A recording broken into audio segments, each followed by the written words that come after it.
नमस्कार, SBT news में आपका स्वागत है। पेश है 11 अगस्त गुरुवार दोपहर 3:15 राजस्थान की 15 बड़ी खबरें। सबसे पहले एक नजर डालते हैं आज की हेडलाइंस पर। व्यापारी के पास मिली 100 करोड़ की बेनामी संपत्ति। धान मंडी के पानी ने रोकी वाहनों की रफ्तार। चुनाव में फ्री स्कीम्स पर रोक की मांग पर सुप्रीम कोर्ट में सुनवाई जारी। और वाणिज्यिक पायलट लाइसेंस के लिए ट्रांसजेंडर की राह आसान। जयपुर सेंट्रल जेल में बंद कैदियों को बहनों ने बांधी राखी। और अब खबरें विस्तार से। आयकर विभाग ने महाराष्ट्र के जालना में एक स्टील कपड़ा व्यापारी और रियल एस्टेट डेवलपर के परिसरों से लगभग 100 करोड़ रुपए की बेनामी संपत्ति जब्त की है, जिसमें 56 करोड़ रुपए नगद, 32 किलोग्राम सोना, हीरे मोती और संपत्ति के कागजात शामिल हैं।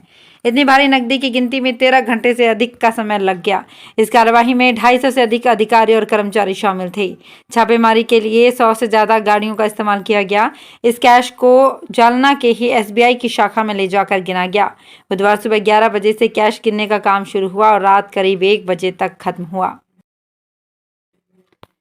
श्रीगंगानगर की नई धान मंडी में बारिश के पानी की निकासी का बहुत बुरा हाल है। शहर में इक्का दुक्का स्थानों को छोड़कर सब जगह पर पानी की निकासी हो चुकी है, मगर धान मंडी स्थित पंप अभी भी पानी से लबालब हैं। ये हालात तब हैं जब 4 दिन से शहर में बारिश नहीं हुई। दशा सिंह मार्ग पर बनाए गए पंप हाउस के माध्यम से बारिश का पानी बाहर सड़क पर निकाला जा रहा है। सड़क पर कई दिनों से लगातार पानी बहने से सड़क टूट गई है और मंडी के दक्षिणी गेट पर घाट बन चुका है। गुरुवार को भी सड़क पर बने गड्ढे के माध्यम से पानी निकल रहा था और वाहन पानी में से आ जा रहे थे। एक एक कर वाहन निकलने के कारण कई बार यहां पर जाम की स्थिति बन जाती है। पेड़ों से पानी सूखा मगर बदबू नहीं गई। नई धान मंडी में कई दिनों तक पानी जमा रहने से फसलों का कचरा अभी भी बदबू मार रहा है। हालांकि पेड़ों से कुछ पानी की निकासी हो गई और कुछ धूप में सूख गया। व्यापारियों का कहना है कि पानी निकासी की बात करें तो मंडी में हाल बेहाल है। अभी भी मंडी में बदबू फैली हुई है। चुनाव में फ्री स्कीम्स के वादों पर रोक लगाने की मांग को लेकर सुप्रीम कोर्ट में चीफ जस्टिस एनवी रमना की बेंच में सुनवाई जारी है। सुनवाई शुरू होते ही कोर्ट ने चुनाव आयोग को फटकार लगाई। सुनवाई के दौरान चीफ जस्टिस ने कहा कि यह गंभीर मसला है, मगर कुछ लोग इसे गंभीरता से नहीं ले रहे हैं। लुभावने चुनावी वादे और सोशल वेलफेयर स्कीम में फर्क होता है। चुनाव आयोग ने कोर्ट में कहा है कि फ्री का सामान या फिर अवैध रूप से फ्री का सामान की कोई तय परिभाषा या पहचान नहीं है। हम एक संवैधानिक संस्था हैं और पैनल में हमारे रहने से फैसले को लेकर दबाव बनेगा। वाणिज्यिक पायलट लाइसेंस के लिए आवेदन करने के इच्छुक ट्रांसजेंडर व्यक्तियों की राह कुछ आसान हुई है। विमानन क्षेत्र के नियामक डीजीसीए ने बुधवार को ऐसे लोगों की फिटनेस का आकलन करने के लिए दिशा निर्देश जारी किए। नागर विमानन महानिदेशालय ने पिछले महीने उन मीडिया खबरों का खंडन किया था जिसमें दावा किया गया था कि एडम हैरी को वाणिज्यिक पायलट लाइसेंस देने के लिए नियामक ने मंजूरी देने से मना कर दिया था। इन रिपोर्ट्स को सही मानते हुए डीजीसीए ने तब कहा था कि एक ट्रांसजेंडर व्यक्ति को एक फिटनेस चिकित्सा प्रमाण पत्र जारी किया जा सकता है, बशर्ते कि उन्हें किसी तरह की चिकित्सकीय या मनोवैज्ञानिक बीमारी ना हो।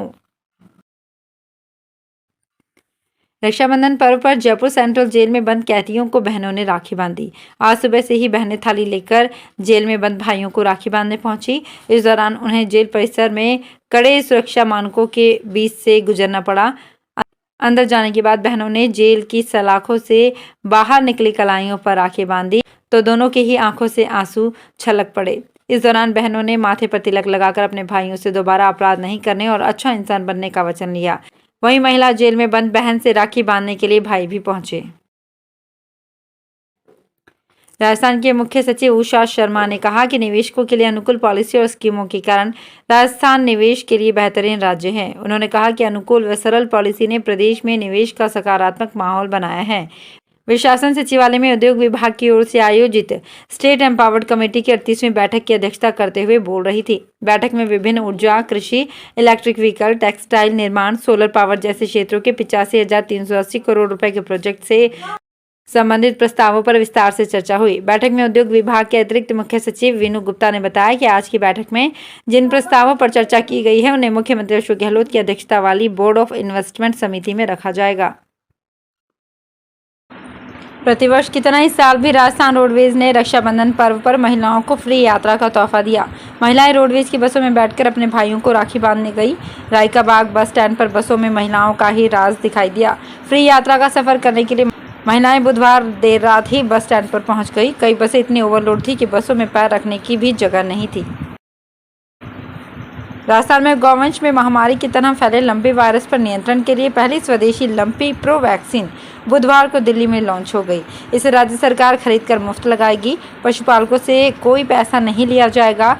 केंद्रीय अश्व अनुसंधान संस्थान हिसार और IVRE इज्जतनगर के वैज्ञानिकों ने तो इस वैक्सीन की दर फिलहाल 2 रुपये प्रति डोज तय की है, लेकिन एक सप्ताह में कॉमर्शियल उत्पादन शुरू होगा, तब दरें संबंधित कंपनी तय करेगी। वैज्ञानिकों के पास 4 लाख डोज तैयार है। इनमें से 1 लाख डोज राजस्थान को मिलेगी। त्योहारी सीजन के साथ जोधपुर में मिलावटखोर गैंग सक्रिय हो चुकी है। इसको देखते हुए चिकित्सा एवं स्वास्थ्य विभाग के खाद्य सुरक्षा दल ने मिलावटखोरी की सूचना के आधार पर खाद्य सामग्री के सैंपल लिए। CMHO डॉक्टर जितेंद्र राजपुरोहित ने बताया कि खाद्य सुरक्षा अधिकारी रजनीश शर्मा की टीम ने जय बजरंग ट्रेडिंग मंडोर मंडी पर कार्यवाही करते हुए निरीक्षण किया, जहां पर मिलावट के संदेह ₹74,126 कीमत का रिफाइंड मूंगफली तेल जब्त किया गया। लिए गए नमूनों को खाद्य प्रयोगशाला में भिजवाया जाएगा। शिक्षा विभाग की जिला रैंकिंग में बीकानेर की पोजीशन बिगड़ गई है। राजस्थान स्कूल शिक्षा परिषद की ओर से जुलाई के डेटा के आधार पर जारी रैंकिंग में बीकानेर टॉप 10 से लास्ट 3 में पहुंच चुका है। बीकानेर जिले को प्रदेश में 168.95 नंबरों के साथ 31वीं पोजीशन मिली है। हालांकि 198.90 स्कोर के साथ बीकानेर संभाग का श्रीगंगानगर लगातार तीसरे माह भी प्रदेश में नंबर 1 की पोजीशन पर है। जून में भी श्रीगंगानगर जिला प्रदेश में टॉप पर था। इस रैंकिंग में संभाग के तीसरे जिले हनुमानगढ़ को 12 स्थान मिला है। बूंदी दूसरे और जयपुर तीसरे स्थान पर है, जबकि 161.96 स्कोर के साथ अजमेर 33वें रैंक पर है। जोधपुर में आज प्रेरणा ग्रुप की ओर से सावन महोत्सव का आयोजन किया गया। इस सावन महोत्सव में कुटीर उद्योग चलाने वाली महिलाओं ने भाग लिया। इस उत्सव में ड्रेस कोड लहरिया था। इसमें महिलाओं के लिए विभिन्न प्रतियोगिता का आयोजन किया गया, जिसमें कैटवॉक, बेस्ट ड्रेस और बेस्ट नृत्य और बेस्ट डांस आदि प्रतियोगिता का आयोजन किया गया।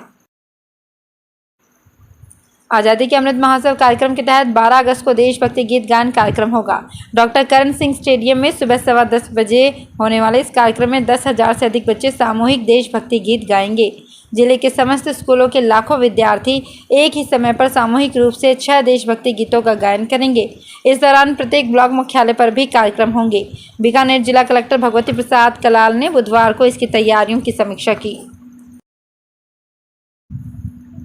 सीकर जिले के खाटू श्याम के मंदिर में गत शनिवार को सुबह मची भगदड़ के बाद अब जोधपुर प्रशासन बाबा रामदेव मेलों को लेकर अतिरिक्त सतर्कता बरत रहा है। मेले में व्यवस्था बनाए रखने के लिए जिला कलेक्टर हिमांशु गुप्ता स्वयं मॉनिटरिंग कर रहे हैं। उन्होंने पुलिस कमिश्नर रवि दत्त गौड़ व अन्य अधिकारियों के साथ मसूरिया स्थित बाबा रामदेव मंदिर पहुंचकर विभिन्न प्रबंधों की तैयारियों का जायजा लिया और मेले से पूर्व मेला आयोजन तथा मेलार्थियों के लिए सभी सुविधाओं को बेहतर ढंग से पूर्ण करने के निर्देश दिए।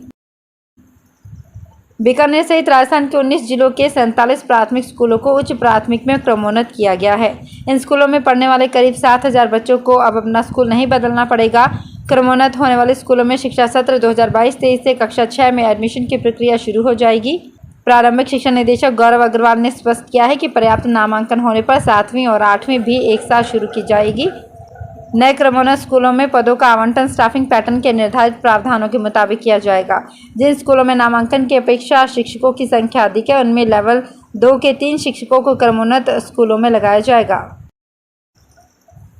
आज़ादी के अमृत महोत्सव के अवसर पर भारतीय जनता पार्टी की ओर से केंद्रीय जल शक्ति मंत्री गजेंद्र सिंह शेखावत, जिलाध्यक्ष देवेंद्र जोशी के नेतृत्व में 13 अगस्त को दोपहर 3 बजे बरकतुल्ला खान स्टेडियम से तिरंगा यात्रा निकाली जाएगी। भाजपा के संभाग मीडिया प्रभारी जगदीश ढांडिया ने बताया कि प्रधानमंत्री नरेंद्र मोदी के नेतृत्व में देश आज़ादी का 75वां अमृत महोत्सव मना रहा है। इस क्रम में पूरे देश में हर घर तिरंगा अभियान के तहत तिरंगा रैली का भी आयोजन किया जा रहा है। तो फिलहाल इस बुलेटिन में इतना ही। फिर हाजिर होंगे कुछ और बड़ी खबरों के साथ। अगर आप भी अपने आसपास की छोटी बड़ी और महत्वपूर्ण खबरों से अपडेट रहना चाहते हैं तो सब्सक्राइब कीजिए हमारे चैनल SPT न्यूज को और प्रेस कीजिए बेल आइकन पर।